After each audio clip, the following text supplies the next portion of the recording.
Hello friends, welcome to my YouTube channel stock news plus technicals. आज की इस video में हम बात करेंगे आईजीएल के स्टॉक के बारे में कि आज इस स्टॉक में इतनी गिरावट 6% की लगभग गिरावट क्यों आई है, क्या उसकी वजह है, उसका कारण क्या है उसके पीछे, और हमें जिन्होंने बाय किया हुआ है उनको होल्ड करना चाहिए या सेल करना चाहिए, और क्या उसके टेक्निकल चार्ट्स हैं, कहाँ पे वो सपोर्ट ले सकता है आईजीएल का स्टॉक। तो ये सारी चीज़ें हम डिस्कस करेंगे इस वीडियो में। तो चलिए शुरू करते हैं दोस्तों आज की वीडियो आईजीएल के स्टॉक के ऊपर। कोई बाय रिकमेंडेशन नहीं है, बाइंग या सेलिंग की प्योरली एजुकेशनल पर्पस के लिए है वीडियो। सबसे पहले मैं आपको बता देता हूं कि रीजन क्या हुआ आज।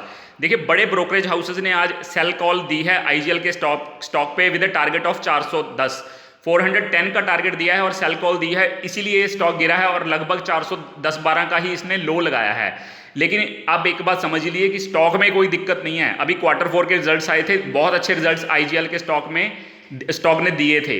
लेकिन जब भी कोई स्टॉक बहुत ज़्यादा बढ़ जाता है, जैसे आईजीएल का स्टॉक देखिए, मार्केट गिरी 284 का हाई लगाया और वी शेप रिकवरी दिखाई और 1-1.5 महीने में इसने अपना हाई लगा दिया 520 का, मतलब लगभग लाइफ टाइम हाई पे पहुंच गया ये स्टॉक। तो जब भी कोई स्टॉक इतनी जल्दी बढ़ जाता है या बहुत ज़्यादा बढ़ जाता है तो साथ ही ये ब्रोकरेज हाउसेज एक्टिव हो जाते हैं और सेल कॉल देने लग जाते हैं बगैर किसी रीज़न के। मुझे ये लगता है, ये मेरा पर्सनल पॉइंट ऑफ व्यू है, तो इसीलिए शायद इस पर भी इन्होंने दे दिया सेल कॉल और ये स्टॉक नीचे आ गया। पर ऐसा नहीं है कि स्टॉक में कोई फंडामेंटल्स में कोई दिक्कत है या कोई फ्रॉड हो गया या कुछ ऐसा हो गया, घपला हो गया है, कुछ नहीं है ऐसा। स्टॉक बहुत अच्छा है, बहुत बढ़िया है। मेरे हिसाब से एक बाइंग अपॉर्चुनिटी मिली है आईजीएल के स्टॉक में जिन्होंने फ्रेश बाइंग करनी है, तो डेफिनेटली स्टॉक को बाय कर सकते हैं, शॉर्ट टर्म लॉन्ग टर्म दोनों के लिए। लेकिन डेफिनेटली यहां से कुछ स्टॉक और भी नीचे जा सकता है, वो मैं आपको टेक्निकल चार्ट्स में बताता हूं। तो रिजल्ट्स इसने बहुत अच्छे दिए हैं, Q4 में कोई दिक्कत नहीं है। 52 वीक हाई 534 है और लो है 284, और इसने वी शेप रिकवरी दिखाई है मार्केट जब गिरी थी उसके बाद, वो आपको मैं चार्ट्स में दिखाता हूं। और रिसेंटली इस स्टॉक को मिड कैप से लार्ज कैप का दर्जा भी दिया गया है क्योंकि ये स्टॉक काफ़ी प्रॉफिटेबल कंपनी है। इसलिए किसी भी कंपनी को ऐसे ही उठा के मिड कैप से लार्ज कैप नहीं बना देते। अगर उस कंपनी में कुछ होता है, ग्रोथ होती है, कोई प्रॉफिटेबल कंपनी होती है, तो ही वो एलिवेट की जाती है। नहीं तो बड़े सारे लार्ज कैप स्टॉक्स हैं जिनको मिड कैप में डाल दिया गया है। आप देख रहे हो निफ्टी 50 में से येस बैंक को निकाल दिया गया जाने की न्यूज़ है, वेदांता को निकाल दिया, आईबुल हाउसिंग को निकाल दिया। उसका रीज़न ये है कि वो कंपनियां काफ़ी टाइम से प्रॉफिट नहीं दे रही हैं, प्रॉफिटेबल जनरेट नहीं कर पा रही हैं, इसीलिए उनको लार्ज कैप से मिड कैप का बनाया गया है। लेकिन इस कंपनी को मिड कैप से लार्ज कैप बनाया गया है, तो डेफिनेटली ये प्रॉफिटेबल कंपनियां हैं, ग्रोथ दे रही है, इसीलिए इसको मिड कैप से लार्ज कैप का दर्जा दिया गया है। तो इसलिए फंडामेंटल्स में कोई दिक्कत नहीं है, ग्रोथ भी दिखा रही है कंपनी, प्रॉफिटेबल कंपनी है। जस्ट एक सेल कॉल दी है ब्रोकरेज हाउसेज ने, उस वजह से ये स्टॉक आज नीचे करेक्ट हो गया है। लेकिन मेरे हिसाब से नए निवेशकों के लिए, जो नए इन्वेस्टर्स हैं, उनके लिए एक बाइंग अपॉर्चुनिटी बनती है। तो अब देखते हैं टेक्निकल एनालिसिस आईजीएल के स्टॉक का। देखिए, आज इसने बहुत बढ़िया बेरिश कैंडल बनाई है, बड़ी अच्छे वॉल्यूम्स के साथ ये गिरा है, 412 का लो लगाया है और 415 के 16 के आसपास ये क्लोजिंग दे रहा है। तो अगर मैं सिर्फ टेक्निकल्स की बात करूं तो राइट नाउ ये कंप्लीट बेरिश मोड में चला गया है क्योंकि ये सारी अपनी मूविंग एवरेजेस से नीचे ट्रेड कर रहा है इस टाइम पे। और आज जो सबसे इंपॉर्टेंट एवरेज होती है, जिसको हम 200 दिनों की मूविंग एवरेज कहते हैं, 200 डे मूविंग एवरेज, वो लगभग है 430 के आसपास, और आज ये स्टॉक उसके नीचे क्लोजिंग दे रहा है, उसके नीचे क्लोजिंग दी है। तो डेफिनेटली एक बार के लिए बेरिश मोड में चला गया है स्टॉक। अब नीचे कहाँ जा सकता है? देखिए, यहाँ पे एक गैप छूट गया था, अगर मैंने एरो से मार्क किया हुआ है, ये गैप का जो मेन एरिया है वो 410 से 414 रुपए का है, और आज स्टॉक ने 412 का लो लगाया है। तो इसी गैप से उसको सपोर्ट मिली है अभी के लिए। अगर ये गैप टूटता है, अगर इस गैप से भी नीचे फिसलता है, तो ये स्टॉक कहां पर जा सकता है? देखिए, मैंने एक ब्लू लाइन ड्रॉ की हुई है लंबी सी, इसकी जो रेंज है वो है 392 टू 395। तो यहां तक ये स्टॉक आ सकता है अगर ये 410 के नीचे फिसलता है, ऐसे ही बेरिश कैंडल बनाता है तो।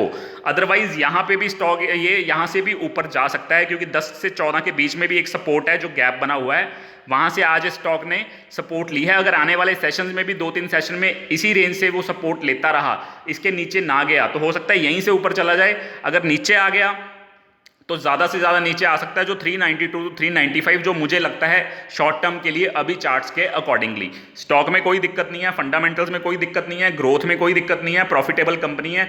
सिर्फ रिजल्ट्स भी अच्छे आए थे Q4 के, सिर्फ एक ब्रोकरेज हाउसेज ने सेल कॉल दे दी 410 के टारगेट के साथ, और ये स्टॉक आज करेक्ट हो गया है। तो ऐसा नहीं है ये कल भी गिरेगा, रोज गिरेगा, मुझे नहीं लगता। अगर गिरा तो ज़्यादा से ज़्यादा 392 395 है अभी के लिए, जो मुझे चार्ट्स पे दिख रहा है, मैं आपको वो बता रहा हूँ। लेकिन हो सकता है ये यहीं से ही ऊपर चला जाए। तो डेफिनेटली एक बाइंग अपॉर्चुनिटी बनती है जिन्होंने फ्रेश बाइंग करनी है और जिनके पास हाई लेवल्स पे पड़ा हुआ है, तो मुझे लगता है डेफिनेटली उनको होल्ड करना चाहिए, पैनिक सेलिंग नहीं करनी चाहिए, क्योंकि स्टॉक के फंडामेंटल्स में अभी भी कोई दिक्कत नहीं है। देखिए स्टॉक ने 284 का लो लगाया था और 510 का हाई लगा दिया था 2 महीनों के बीच बीच में, मतलब अपना जो लाइफ टाइम हाई था उससे भी ऊपर निकल गया था ये स्टॉक। और जब ये कोई भी स्टॉक ऐसे इतना बढ़ जाता है तो डेफिनेटली वो नीचे आ जाता है, क्योंकि ब्रोकरेज हाउसेस ऐसी देने लग जाते हैं सेल कॉल्स। ऐसा नहीं है कि कोई फंडामेंटल्स में कोई दिक्कत आ गई है। अब देखिए 1 मंथ का चार्ट, 1 मंथ के चार्ट में देखिए ग्रीन कैंडल्स कितनी बनी है, ये 3 बनी है, यहाँ पे छोटी छोटी बनी है, ज़्यादातर लाल कैंडल्स ही आपको दिख रही हैं कि इसीलिए ये कंप्लीट बेरिश मोड में चला गया है ये स्टॉक। हो सकता है 10-15 पॉइंट्स और नीचे आ जाए और 395 की अच्छी सपोर्ट है, मैंने आपको बताया 392 टू 395, वहाँ से ये स्टॉक सपोर्ट ले सकता है। लेकिन जो गैप छूटा था 410 से 414 के बीच 6 महीने के चार्ट में मैंने आपको दिखाया, वो भी एक अच्छी सपोर्ट है। अगर वो वायलेट नहीं करता तो यहीं से ये स्टॉक ऊपर को चला जाएगा, क्योंकि स्टॉक के फंडामेंटल्स में कोई दिक्कत नहीं है, प्रॉफिटेबल कंपनी है, तो आपने ये ध्यान रखना है। अब आपको ब्रीफ में टेक्निकल्स ये यही बताना चाहता हूं कि ये राइट नाउ ये स्टॉक अपनी हर मूविंग एवरेज 5 दिन, 10 दिन, 20 दिन, 200 दिन, 50 दिन, हर मूविंग एवरेज के नीचे ट्रेड कर रहा है। और आज इसने बहुत ही इंपॉर्टेंट एवरेज, जो इसकी 200 दिनों की मूविंग एवरेज होती है, वो 430 के आसपास थी, आज उसके नीचे क्लोजिंग दे रहा है ये स्टॉक। तो डेफिनेटली इसका जो बढ़िया वाला मोमेंटम होगा वो 430 के ऊपर होगा, जब ये 200 दिनों की मूविंग एवरेज के ऊपर आएगा ये स्टॉक। तब के लिए इसमें मोमेंटम नहीं रहेगा, थोड़ा थोड़ा मूव करेगा या थोड़ा ज़्यादा भी मूव कर सकता है, कम भी मूव कर सकता है, तो इसमें ये मोमेंटम नहीं है। अभी इसमें मोमेंटम तभी आएगा जब ये 200 दिनों की मूविंग एवरेज के ऊपर जाएगा। तो अभी के लिए थोड़ा सा बेरिश मोड में है, लेकिन हाँ फंडामेंटल्स में कोई दिक्कत नहीं है। लॉन्ग टर्म शॉर्ट टर्म में जिसने भी निवेश करना है तो मेरे ख्याल से बढ़िया प्राइस पे इस टाइम पे ट्रेड कर रहा है। ज़्यादा से ज़्यादा डाउनफॉल 395, अगर आप वेट करना चाहते हो तो वहाँ तक वेट कर लीजिए, पर ये भी हो सकता है यहाँ से ये नीचे ना जाए।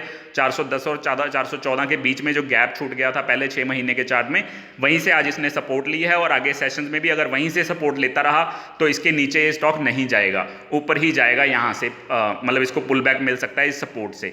तो आपने ध्यान रखना है, अगर किसी ने इन्वेस्ट करना है तो डेफिनेटली आप थोड़े थोड़े इन्वेस्ट कर सकते हो। एक बार यहाँ पे बाय कर लीजिए, एक बार अगर 395 के आसपास अगर आया तो वहाँ पे बाय कर सकते हैं। तो मुझे नहीं लगता बहुत ज़्यादा डाउनफॉल इस स्टॉक में आ सकती है, जस्ट एक ब्रोकरेज हाउसेस की सेल कॉल की वजह से ये स्टॉक नीचे आया है। अदरवाइज स्टॉक के फंडामेंटल्स में प्रॉफिटेबल कंपनी में कोई दिक्कत नहीं है।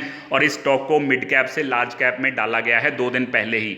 किसी भी स्टॉक को तभी डाला जाता है अगर उस कंपनी में, उस स्टॉक में कुछ अच्छी बात होती है, तो नहीं तो लार्ज कैप से जो स्टॉक मिड कैप आते हैं डेफिनेटली वो ग्रोथ नहीं दिखा रहे होते, वो स्टॉक तभी आते हैं। और मिड कैप से जो लार्ज कैप में जाते हैं वो वही स्टॉक होते हैं जो ग्रोथ दिखा रहे होते हैं। और आईजीएल एक अच्छी प्रॉफिटेबल कंपनी है, ग्रोथ दिखा रही है, इसीलिए इसको मिड कैप से लार्ज कैप में डाला गया है। तो ये चीज़ें आपने ध्यान में रखनी है, इसलिए बगैर पैनिक सेलिंग के डेफिनेटली आप इसको इस भाव पे भी बाय कर सकते हैं। अगर ये थोड़ा सा और नीचे आया 395 के आसपास तो वहाँ पे भी बाय कर सकते हैं, पर मुझे नहीं लगता बहुत ज़्यादा इसमें डाउनसाइड मुझे दिखती है, क्योंकि ये कंपनी बड़ी अच्छी है, प्रॉफिटेबल कंपनी है, गैस का फ्यूचर वैसे भी ब्राइट है। तो सारी चीज़ें ये देखते हुए एक बढ़िया बाइंग अपॉर्चुनिटी मिलती है। जिन्होंने फ्रेश बाइंग करनी है और जिन्होंने बाय कर रखा है उनको डेफिनेटली होल्ड करना चाहिए, पैनिक सेलिंग नहीं करनी चाहिए। तो यह है हमारी आज की वीडियो आईजीएल के स्टॉक के ऊपर। वीडियो अच्छी लगी हो तो लाइक और सब्सक्राइब जरूर करें फ्रेंड्स। Thanks a lot.